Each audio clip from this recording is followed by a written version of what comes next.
told me not to smoke drugs, but I wouldn't listen. Never thought I'd get caught and wind up in prison.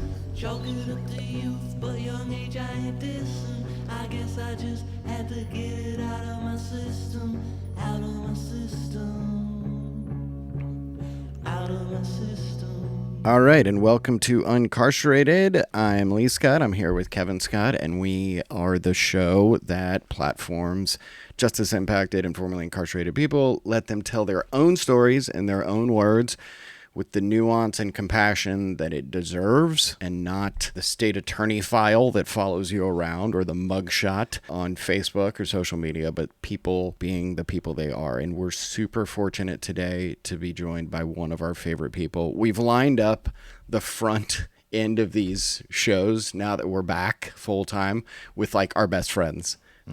We've just, we're cherry picking our favorite humans, and we're doing that today again with Dana.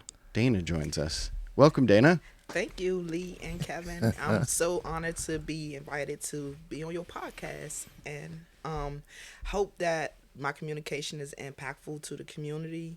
I'm very passionate about recovery and just supporting those like myself that's just as impacted and just trying to come up. I met you about a year and a half ago. You came into where I was working at Released Reentry. I heard your voice. You were not on my caseload, but I heard you talking. I could tell right away, like nothing got past you. You knew all the ins and outs of how housing worked and HUD and vouchers and HMIS. And it was not just that you knew about it, but that you weren't going to be led down any path that wasn't the best thing for you. And your voice stuck out to me immediately. And I remember doing a double take and coming back into the room and going, hey, let me tell you about this group that you should join. I remember. Can you talk about I want to know who you are and where you're from and where you grew up and all that, but just talk about first, like where that innate sense of drive comes from. Okay, well, Lee, I do remember that moment. You are fucking genuine and honest. That day replays in my head. When I came into Release Reentry as a participant, I was an angry black homeless woman. I had just been separated from my child. And when I say my child, I do have custody of my nephew. He's a teen. I consider him my child. He's been with me for the past 5 years. I think my drive come from knowing that tough times doesn't last always. My whole life been fucked up. And I also had some highlights in my life too. So I do know that I could always get back to the point. I always keep an optimistic mindset when I'm going through adversities to help me kind of get through those things. As far as balancing also what I deal with mentally on top of everything else, it just kind of gives me that inspiration to keep going. Also, I think the motivation, having the opportunity to raise my nephew, a young male, and just trying to teach him and expose him to different environments that I did not come from, and just pouring into him for the best outcome of his future has been a motivative factor to me.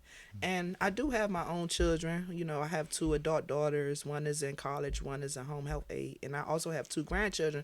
But it's just something about being able to have the opportunity to raise my nephew. I feel like it's more so like some great thing from heaven or something like that.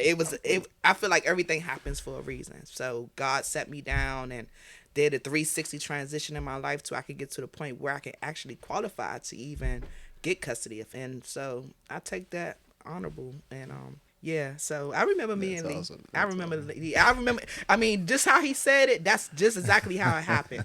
And he was like, hey, won't you just apply for the peer specialist thing? And, I had some evil looks at me, but Lee was just always bright. He's always been genuine. And, I have a lot of respect and love for Lee. So I'm thankful for Lee. If it wasn't for Lee, I would not be where I am right now currently in my life. That can't be true. Nice.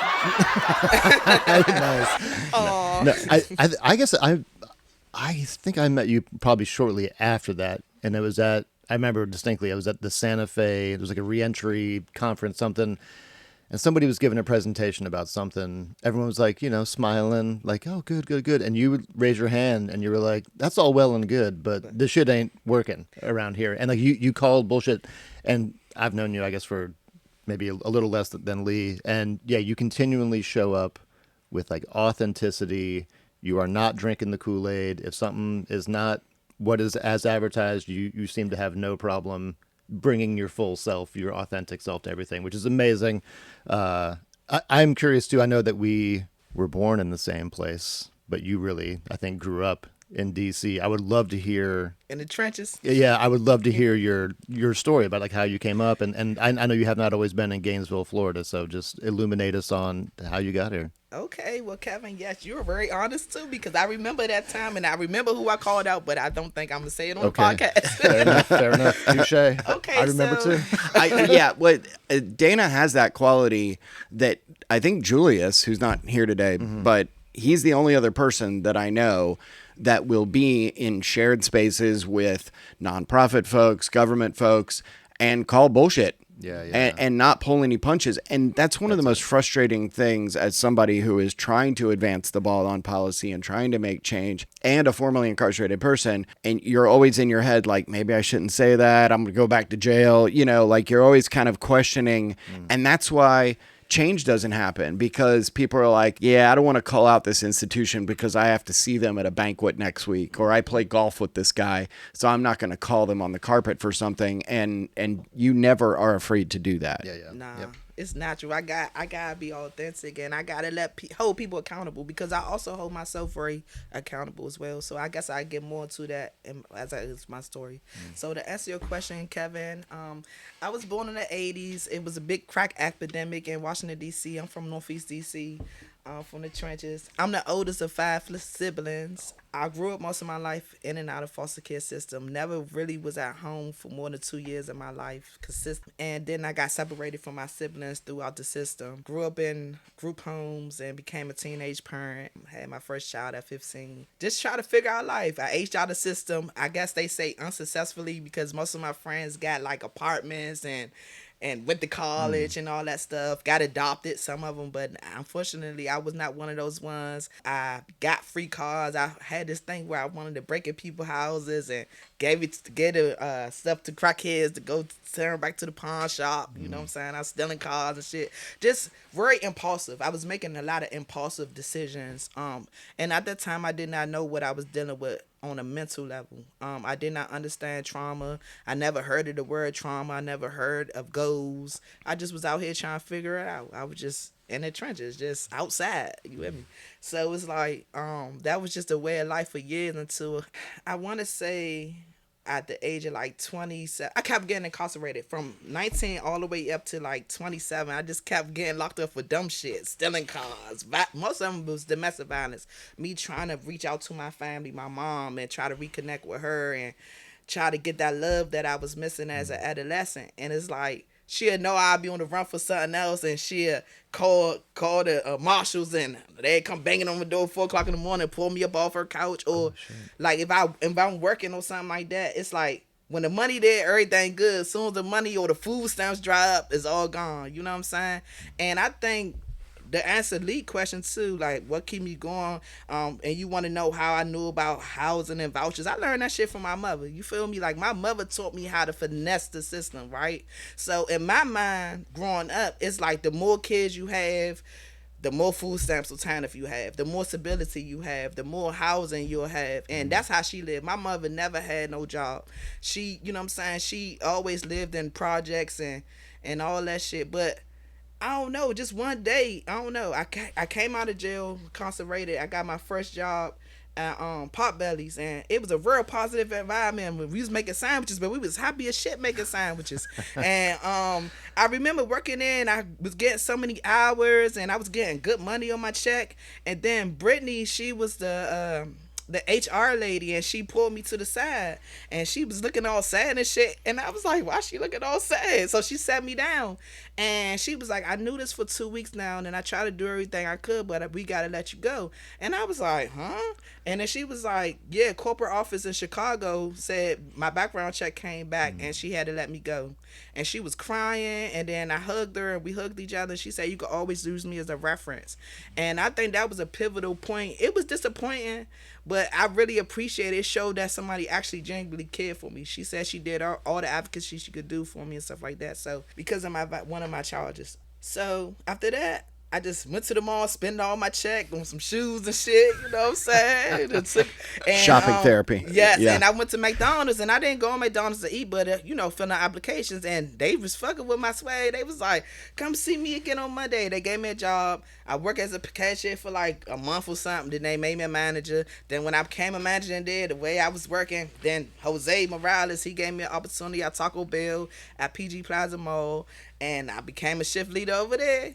And then everything was cool. When I turned 30, when I was about to turn 30, I was like, damn, I don't want to be working at fast food for the rest of my life. I don't have my GED. I ain't got, you know what I'm saying?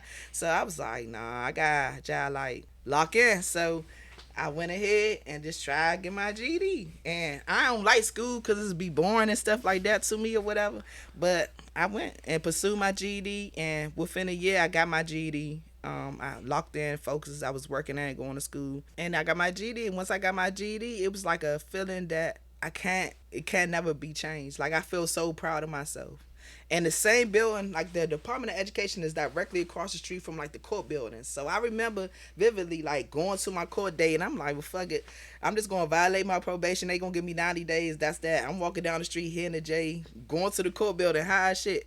And then like when I came out of that building and seen the court building, I was like, wow, it felt like the whole world opened to me. And I think that's where the infinite possibilities came in my mindset. So I started applying for all types of shit. I started applying for jobs and cleaning, environmental services in the court building. I was focused on trying to work in the court building. And then I applied for all types of government jobs. I didn't even know what the fuck they was talking about on the description. I ain't know nothing. So I just was applying. And then I wasn't given no opportunities right away. But I don't know. So then I started working at Taco Bell. I started tapping into myself. And I started hanging out in libraries a lot more. Right, because I was in my mind, I'm like, I need to get more smarter or something.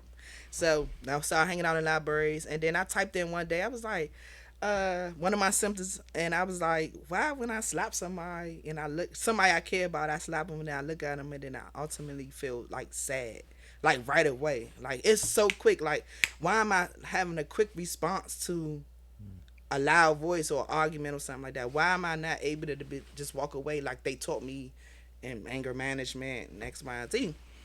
And they said something about bipolar disorder, and I was like, what the fuck is this? And I started reading all into like mental illnesses and stuff like that. They was like, hey, if you feel like you have any symptoms, give this number a call. And I gave the number a call, and Wow. that was the beginning. And that was in 2013.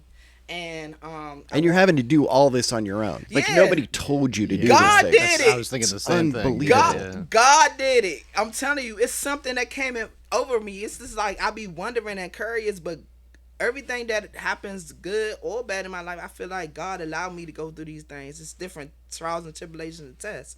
And that's why now I'm like, okay, this is happening. I ground myself. I'm like, okay, this is happening right now. This is fucked up. It's happening right now. Yes, this is what I did to cause the situation. Okay, boom. Not focus on that. Okay, what's the next step to pivot out of it? So that's kind of how I train my brain. So I went to my intake appointment and I found out more about like my mental illness. They gave me medication. I was like, I'm not taking that shit. Like, I'm not taking that pill. Why the fuck do I need to take a pill and oxygen? So What was your? Can I pause you with Yeah. the medication piece, because I have had many family members and friends, and yeah, obviously in the work we do, there always seems to be a struggle with, okay, I know I need help. I'm going to get the help. That's like more than half the battle. And then the medication comes and there's a block with either like you don't like the way it makes you feel, or maybe not even that. Just I'm not going to take this. And I think that's doubly true within the Black community. There's like a healthy righteous mistrust of the American medical system. Can you talk about your relationship with medication and so if you're comfortable, Yeah. and just talk about like what was going through your head, like why wouldn't you take medicine? Initially, when I took medication, it was more so of the stigma behind medication and just knowing that this white doctor gave me the medication. I know you both vote white, but I trust Wait, y'all. what? But Yeah. I don't identify. Yeah. I just learned that. I'm sorry, guys. I'm sorry, but don't. no. But these people. I mean, the mindset that I had back then was like, okay, these people gave me this shit and said, I'm thinking that we think if we gonna take it, they gonna turn us to a zombie or make Yeah. us zone out or Yeah. be down. So we don't want to take that shit for real. Like we, There's a history there. yeah, why would a pill do that? It's just the fact that I did not understand the chemical imbalance. I still didn't. They gave me medication without helping me understand first what I was dealing with. That's where the beginning of me not taking my medication came from. I didn't. They totally, jumped to medication. It's, they just went to the medication Gotcha. first instead of helping breaking down what I was dealing with the chemical imbalance. For me, Or it gotta trauma make sense. or disconnect. Exactly. Yeah, They right. just went to prescribe the medication. Yeah. So they give you the medication and then you be like, well, that's what I feel. I'm not taking this shit. Then I go from, okay, I'm feeling real crappy. Well, let me go ahead and try to take one. Then I don't take it. Then I take it and I don't feel nothing. I'm like, this shit don't do nothing. Like, you know what I'm saying? Yeah. So then it's back to that spiral. And then so I learned about day program. I had a caseworker, of course, that came with the wraparound services at my core service agency. And I remember he took me to a day program. And I was like, fuck, I'm not going ahead with these people. Like, but not realizing I might have been one of the people. So I would go in there and I would sleep at the desk. I would sleep. And then one day I just woke up and the group facilitator had a brain drew on the board. And I said, let me see what the fuck they talking about. And then I just started looking. And she was actually breaking down the brain, the chemical imbalance in the brain, that amygdala, talking about the dopamine release and the way our body responds to stress and why it's important to take your medication for at least a month before you may see some real results and stuff like that. Just staying consistent on your medication. And it kind of broke it down because I was like, damn, that do make sense. Like, I have been through trauma. Like, that's the first time I heard like trauma or paid attention to the word trauma. And I was like, damn, I did have a pretty fucked up life. It just kind of opened my eyes and recognized that maybe what I'm dealing with not totally my fault. Maybe it's just not normal. In my perspective, what I was dealing with, I seen everybody dealing with that around my way. You know what I'm saying? And I was like, well, maybe let me just try. So I started paying attention in the classes and I started raising my hand and answering questions and participating, like basically engaging in the groups that I thought was lame at first. I started becoming friends with and then Casey, she was the CEO. She took me under the wing. She told me about the peer specialist program. We had this give and take relationship. Like, I do well with those type of things. Somebody see something in me, they grab me to the side. She be like, hey, why don't you check this out? And I go check it out and I do it. And I'm like, this is what I came back with.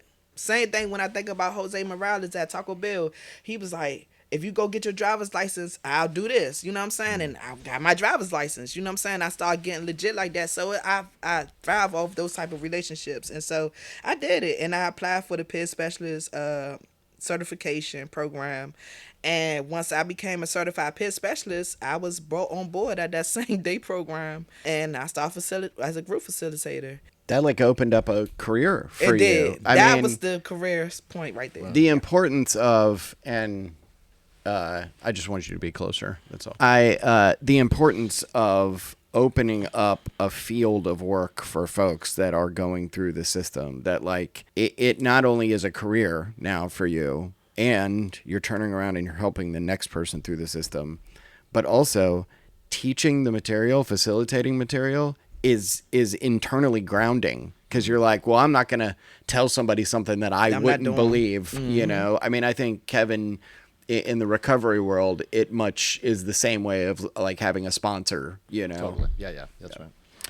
Yeah, so when I was given that opportunity, of course I got a lot of hate from my friends. They was like, "Why you wear makeup and why you dressing like that and why you got that? Why you covering your tattoos up and this and that?" So when I first became in my recovery, I had to figure out who I was because I I don't know, I was dressing like a rich, I try to dress like a rich person, like somebody that's outside of my norm culture, and Yeah. it threw people off. And so, just over the years, just coming back to being myself. So this took place in 2014. So less than a year of me getting my GED, like doors just start opening up for me naturally. And then, dealing with what I was doing with my mental illness and shit like that, like understanding myself, understanding what I went through. I started going to engaging in therapy regularly. Goal setting, even though at first I thought it was so boring, but I actually was setting goals for myself, writing it down and actually checking things off my list, and it started working for me. And then I did a segment for News 4 called Changing Minds, where I did something similar to this, and it was like I got so much positive feedback in the community. People would see me and be like, sis, I seen you on the news, you know what I'm saying? And I was like, oh yeah, what you get from that? They be like, man, it's time to make some changes. So, I became popular. So, in DC, if you're not from Southeast and you from Northwest, you can't come to Southeast. If you not from a certain rip or block, you can't go there. But me, I was able to move everywhere because people started seeing me as a positive person in the community. I don't know, with that feedback, it was like the NBA draft. Like, everybody wanted to work with me. You feel me? Like, everybody was giving me opportunities. And it made me feel good. And that's how I landed an opportunity working for the Department of Behavioral Health as a recovery advocate. That when that door opened, that was like the pivotal change. The money started coming in and all that. Like, it was cool. Like, it was good. Can you talk about sort of now that you have this foundation, this sort of like push-pull, 2 steps forward, 1 step back, you finally now have the foundation of wraparound services, medication, some insight, now you're setting goals. Can you talk about some of the setbacks or trauma that happened that led to, okay, I need to leave DC and I'm going to make this move somewhere else? Okay, so the main thing is, like, I didn't get the support from my family that I thought that I needed. Once things took off for me in my career and me being in the maintenance stages of my change and within my recovery, me being able to, get to the point where I was able to be self-sufficient, it's like, it felt like my family wasn't proud of me. And I feel like the lack of support. And then when it came, I don't know what happened. I just thought I was gonna get my nephew for like 2-3 weeks through 3 months, and it ended up being 2 years. Custody was granted to me by default, permanent custody. And when I figured that out, I was just like, damn, I need like a long-term solution. Like, I don't want to raise him in DC because, DC home, but it's violent. I don't think it's a good environment to raise children. I didn't raise my children in DC. My children was raised in Delaware, so it's like with the gun violence and the youngest in the trenches, they just taking over DC. Can you told me something like 6 months ago that really stuck out to me about your relationship with Kenneth, and it's not something that Kevin or I can relate to. I have lived in black neighborhoods. I have been in the community and have observed this, and you said it in a way that I had never heard anybody other than Julia speak to, and that is, you didn't want to raise Kenneth to be hard. You wanted him to have a softness and a sweetness about him. Can you talk about what that experience was like and what that decision was about? Yeah, I mean, just being able to build that rapport with Kenneth. When Kenneth first came in my care, he was very like sensitive and real broken. And just for me, just to kind of put that energy and time into invest in him, I said, oh, he not like the typical boy, you know what I'm saying? Like, I was like, he needs some care support, and he need a space where he can be himself and be able to thrive. He don't need to feel like he got to be hard. And that's what we do in DC. We got a lot of facades and stuff. Like, I got teardrops on my face, and I ain't never killed nobody, but it's just us. That's just like a protective barrier. Over the years, I've realized that was a way to protect myself. It's like either you with them or you against him. And I didn't want him to have to make that decision as a black male. I don't know what it's like to be a male, period, but I do know, and I've seen stories where guys not as tough as other guys or was raised in a household for the love, they go with these other guys or befriend these other guys that wasn't raised in such a way, and the guys get them to do silly dumb stuff, and that person get caught, and then now that person stuck. They know they gotta snitch, and they snitch, and they come home, and they get their ass killed when people see their paperwork. And that's all I kept thinking about with Kenneth, because Kenneth, he's so sweet, he's helpful, he's resilient, but he is also he's got a significant amount of trauma as well. He's the only kid, and he wants social connectedness. He longs for relationships with people, and people that necessarily don't have the best intentions for him. It's saying he gravitate towards that person. So we've been working actively to have him have a mind of his own, to stand on his own 2 feet as a man. And I can't typically, I've been trying to, but I can't teach him how to be no man. But I have put him in positions where he could, got mentor. He got a mentor to the Big Brother Big Sister organization. I try to involve them in church every Sunday so he could be around other strong males and stuff like that. But unfortunately, I can't teach this man, how to be a man for real. But what I can do is show him love and support, and let him know that it is okay to be loved and supported. And that's what I do like about being in Gainesville, is because it's like, yeah, they got their lower downs, but it's not nothing like where we from. Like, we don't go to sleep every night hearing gunshots. We don't hear that here. Right. I haven't heard a gunshot yet, but I hear things be happening, but increases. But there was only 7 last year, so it's way different. But it's cleaner. The air is cleaner. You see people going to school and work, and you don't see the same people standing at the store all day, every day. When you walking in the apartment buildings, you don't gotta walk past people that's smoking and see crack bags all on the side. I haven't seen a crack bag on the sidewalk yet. I mean, maybe I don't be outside enough. You don't go to Kevin's house. I don't know, but I'm aware things happen here, but I haven't been exposed to it, and he hasn't, and I think that's my ultimate goal. What an unbelievable quality to step outside of yourself and think about this child that isn't yours, but is. But then it would be enough if you're just like, I'm going to put a roof over his head and make sure he gets to school and feed him. But you actually thought about the emotional intelligence piece. Mm-hmm. Like, very few parents do that. I don't know that my parents thought about that with me, no. And my parents loved me and they did a good job in many ways, but I don't think they thought, how do we foster these different sides of him? That's an unbelievable quality that you possess. Do you find that you transfer that in your work as a peer? Like, are you thinking about the multiple sides of the people you work with? I think like that every aspect of my life. When I figured out that was a thing, like, it needed to happen. Again, like I said before, like, when I grew up on how to learn how to finesse the system or just have babies just for income, and a lot of people do that, and that's wrong. That's totally wrong. I think that's fucked up. And when I think of Kenneth, I think of like myself, and I think about what went wrong in the foster care system. And if I had foster parents that wasn't just focused on mostly like the check or making sure they family was straight and really set me down, they let me party, they let me skip school and smoke weed and bring females in the house. You know what I'm saying? And they allowed me to do that instead of creating like structure or put me on punishment when I skipped school. Or they didn't do that. They just cared about the check, gave my little $300, let me go outside, a lot. But their kids was going to college and they was showing them how to save money and stuff like that. So it's like, I don't want to be like that with Kenneth. Like, he like to mail me. He been through a lot of the similar things I've been through as a child. So it's just like, it's different. And I feel like it's a greater purpose for him to be in my life. So yeah, that's amazing. I was thinking as you were talking earlier about kind of like Lisa in the beginning, like nothing gets by you. Nah. It seems like you are the smartest person in every room you're in. Chances are, but then also, like, as you were talking about your story, which is amazing, by the way, I just learned so much about you. Shout out Brittany. Shout out Jose Morales.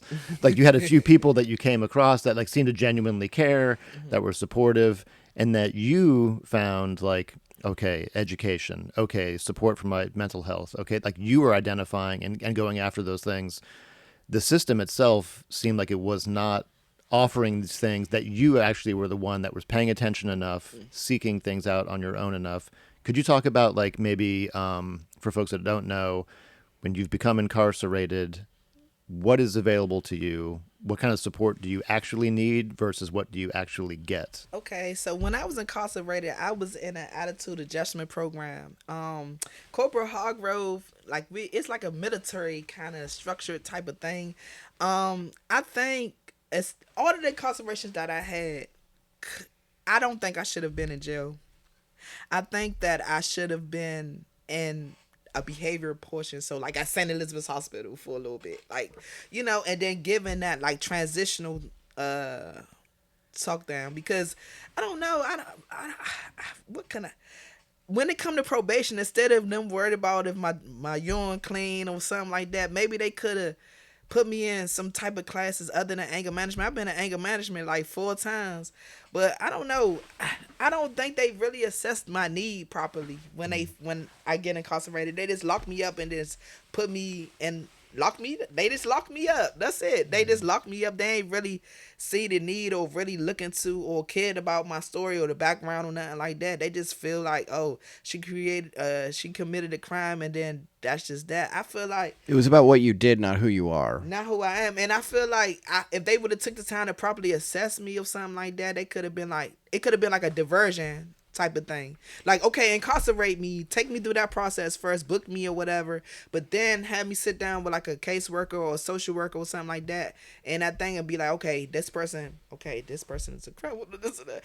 Or they could have released me to a day program. Like, I had to figure out how to do by myself. Yeah. I didn't even know I was dealing with that mentally. And I just think about all the people that's currently incarcerated that don't even think or even acknowledge that they even may have a mental illness. You know what I'm saying? You see your friends get killed. You see different things that's happening. And you don't really understand that that's really taking a toll mentally on your brain for real. Like creating a overload of like a chemical imbalance. And I think a lot of people don't recognize that. Or like mental health is still very stigmatized in our community as well. Mm-hmm.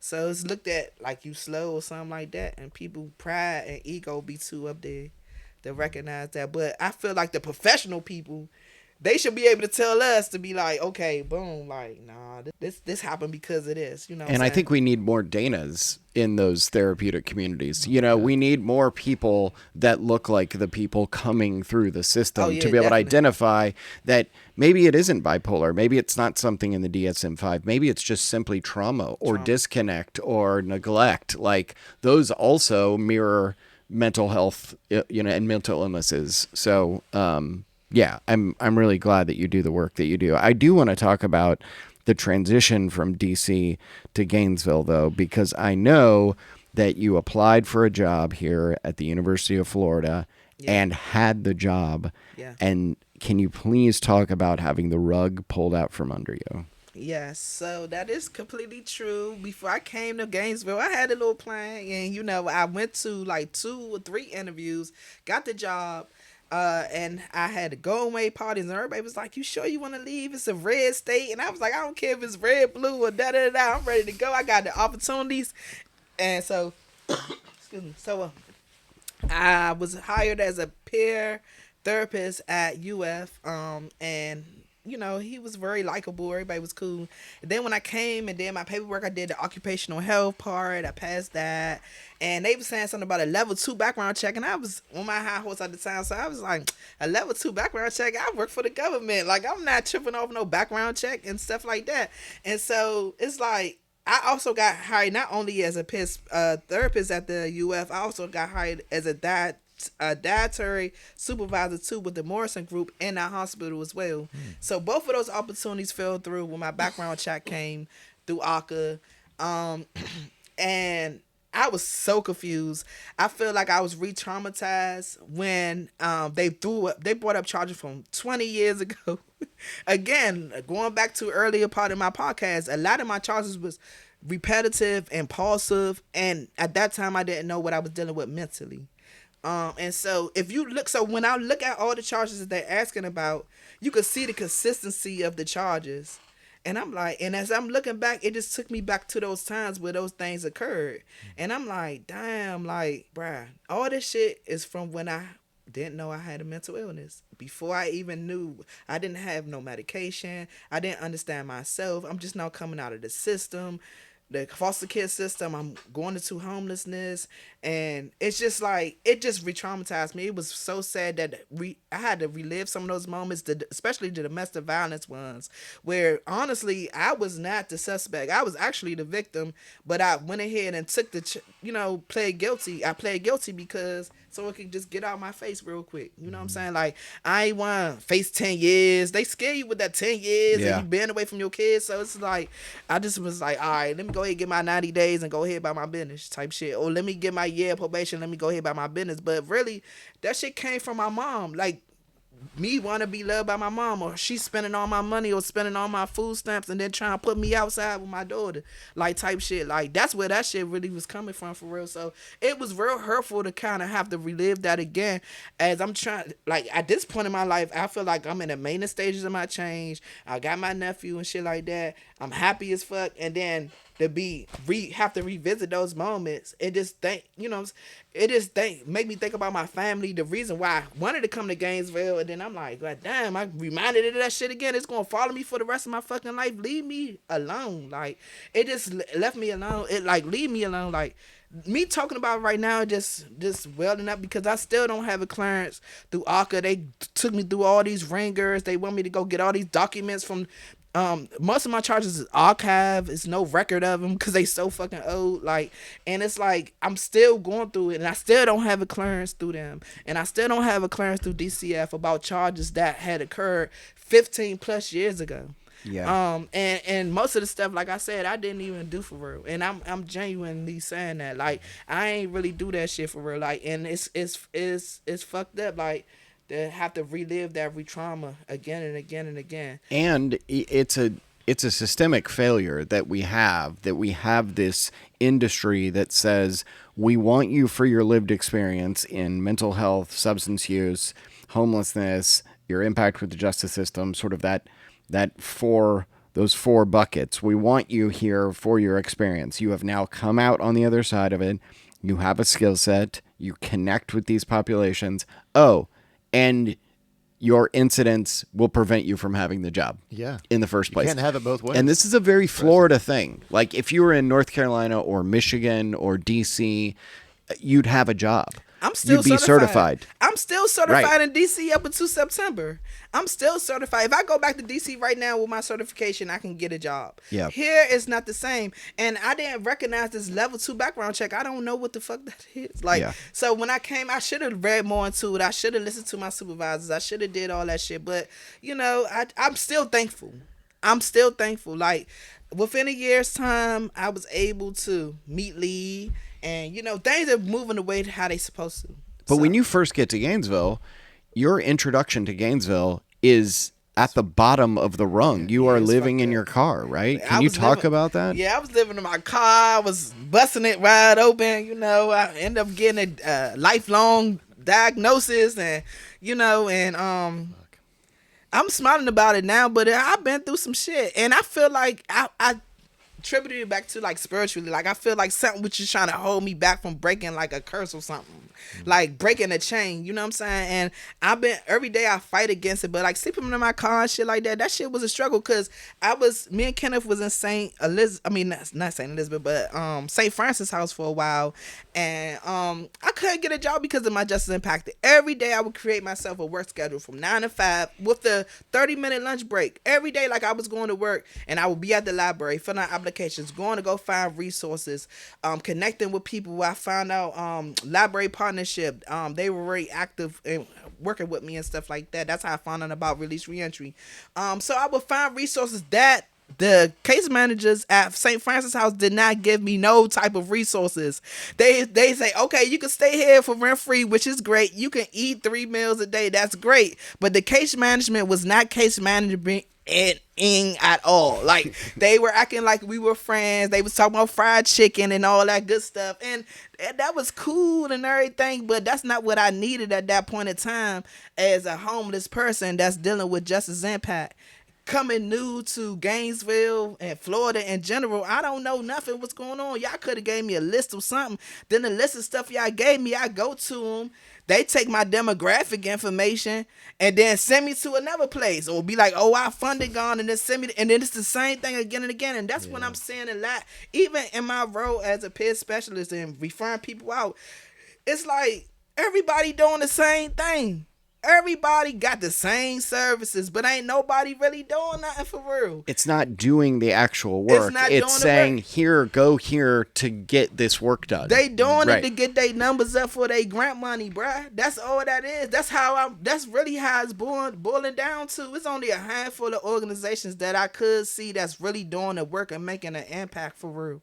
I feel like where the disconnect is no liaison between the community and the community-based organizations. And when I say that, I mean, like, I feel like the whole community should be involved. The churches, the neighborhoods, the low-income population, and the population that's well off, including like the UF students. It's a community, and I feel like a lot of the organizations I be hearing like, I ain't gonna step on this person's toe. I ain't gonna do that because, like how Lee said earlier, because they might have to see my banquet next, or they might or my family straight, so that's all I'm gonna worry about. You know what I'm saying? Like, no, it shouldn't be like that. And that's a big difference between here, when I'm seeing in Gainesville, and then in Washington, D.C. At least in D.C., like, you'll see like the politicians or the community, the council members out in the community shaking hands and talking to the rural people. They not sitting in Tallahassee, miles and miles away, making decisions for people they don't even fucking know. They ain't even reach out and touch them. They don't do nothing. They just sit behind the desk and make laws and rules for people they don't even talk to. That's really what I'm not And saying. handing out grant money to organizations and then not going and seeing how the work is actually being done. You can get money from the government to do mental health services and then turn around and show the data. You can grant report and say, we served 1,300 people in 17 counties. But what was the quality of service? Mm-hmm. Yes, you housed 3,000 people, but where did you house them? And are they housed 6 months later? And nobody's checking up on that. Yeah, not only that too, the same thing with that level 2 background check. I would must have rather for the UF thing, to be having the opportunity to talk to those people that was making decisions for my exemptions in person. Everything, all the paperwork and everything is done online. Not even over the phone, really, but just online. They don't even know me. They haven't felt my energy. They don't see nothing. And they just deny me, like, just like that, because I don't have a college credential or whatever, because the people that's supposed to be in the road that I'm certified for currently in DC look nothing like me. They don't come from my walk of life. I'm pretty sure they got their stuff. I find it really frustrating that what it says you did on paper is rarely what you did. It's rarely what actually happened, and it comes with zero nuance or context. The person writing the report is a police officer who maybe had 15 minutes of interaction with you, and it does not factor in all of the things that led up to those charges. Then the state attorney is definitely going to up them so they can get their numbers up. And then that follows you around the rest of your life. Maybe every once in a while get a chance to be in front of an employer or an organization like Community Spring or Grace. You know, there are organizations that will actually sit and have a conversation with you and go, okay, this is what it says on paper. What actually happened, and you can tell your story. And that's really what our motivation is for doing this podcast, is we want to know what actually happened. What is your actual story? And I think that's a failure of our system, that you get a life sentence for something that you weren't supposed to get life for. Every sentence is a life sentence. Every sentence is a life sentence. I feel like it shouldn't be a life sentence. I feel like whether you did a crime or not, once you do your time and you come out and you pay your fees and all that, leave us the fuck alone, because, you know what I'm saying, because at the end of the day, when we locked up, you know what I'm saying, we got families and shit, you know what I'm saying, we got ourselves to take care of, and most of us think about plans that's different than what we did before we got locked up, you know what I'm saying. We think about changing people, places, and things, and probably reaching out to a mental health provider or getting help. And so when we want to implement those things post incarceration, it's like for us to get the door shut on us or keep being reminded of why we went in there in the first place. It's fucked up. It's re-traumatizing. It's re-traumatizing. Yeah. It's re-traumatizing. I wanted to, real quick, amazing. I could listen to you talk all day, honestly. Could you say maybe just like kind of what you're doing now, like what your role is now, and why you have that role, and kind of the day to day? What are you doing? Yeah, so right now, I'm still trying to figure it out, still getting adjusted. I've been here for 1 year with my nephew, but I'm a recovery peer support specialist at Release Reentry. They gave me an opportunity and opened the door for me in a professional manner here in Gainesville. Shout out to them. We assist people that's justice impacted and formerly incarcerated, connect them to services in the community, resources, employment navigation, and just support overall. Also, I'm trying to solidify myself professionally in other spaces as well. I won't dive into that so much, but I'm just trying to figure out something long-term stability. We are so lucky to have you in our real. community. I mean, you in just a year, to boil this all down, you have gone from living in your car at a shelter to having an apartment, having a job, but also impacting our community. You are turning around and connecting so many people to employment, mental health services, just being there for people. I've watched you like go to the ends of the earth for folks that had the door slammed in their face over and over and over again. There's one guy in particular came into Released, kind of like came in and was like, this isn't for me, and left. And he showed back up like 3 months later, and he looked like he had been through the ringer, maybe beaten up, like he had been sleeping outside. Dana encouraged him to get a bed at the shelter, connected him to the garden with my wife, so he was going to the garden every Saturday, got him transportation, got him connected with resources and services. He got a job. But that was someone that didn't articulate themselves well, couldn't actually say what was wrong, maybe didn't even know what was wrong. And Dana took the time and fought for him every step of the way. Every step of the way where someone could have said, he's beyond our scope of care. This isn't someone that fits the bill here. He needs to be in a facility. He needs to be in a state mental hospital. He needs medication. Dana fought for this guy every step of the way and said, no. I believe in this guy. And if it's just one person you do that for, that's more than fucking most people do their whole lives. Yeah, it's just a natural gift. You funny as hell.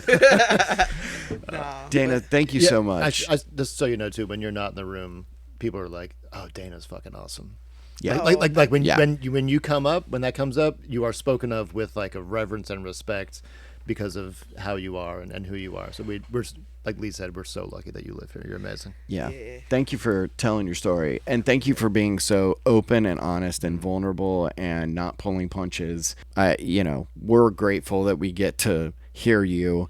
And obviously the tens of people that listen to this show are gonna like really be blown away by your story. So thank you, Dana. all right, thank you guys for having me. It's such an honor. Make sure you listen to our show on our website, uncarcerated.org. I want to remind you that if you are formerly incarcerated, justice impacted, if you have a loved one that is incarcerated and you're an artist, a poet, a writer, you want to share your story, you've got music, you've made a film, you can sign up on our website, uncarcerated.org, and we will host your art for free. You can sign up to be a creator. So not only you can listen to our show, but people are already putting their art up there. We're creating a community, so uncarcerated.org. You can also find us on Apple, Spotify, Podbean. Like, share, subscribe, download, and we'll be in Atlanta next week talking to all the Represent Justice folks. Thanks. Bye, everybody. They told me not to smoke drugs, but I wouldn't listen. Never thought I'd get caught and wind up in prison. Chalk it up to youth, but young age I ain't dissing. I guess I just had to get it out of my system, out of my system, out of my system.